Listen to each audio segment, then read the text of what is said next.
Okay, next one, it's called bridge. So basically, legs are shoulder width apart, heels tucked in towards your glute. Okay, closer. Hands to side.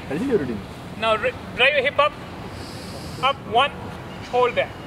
Okay, now when you're doing this, I want you to flex your glutes as tight as possible and drive your hip as high as possible. Okay, don't overextend. Keep it flat. Down. 2, and as you're flexing your glutes, you need to exhale. Down. 3, up. You need to hold there for at least 5 seconds and then drop down. Down. 6, up. Down. 7, up. Hold it there. There are only 2 points bearing the load. One is on the heel, other is on the shoulder. Don't tense your neck muscles. Down. 7, up. Down. 8, up.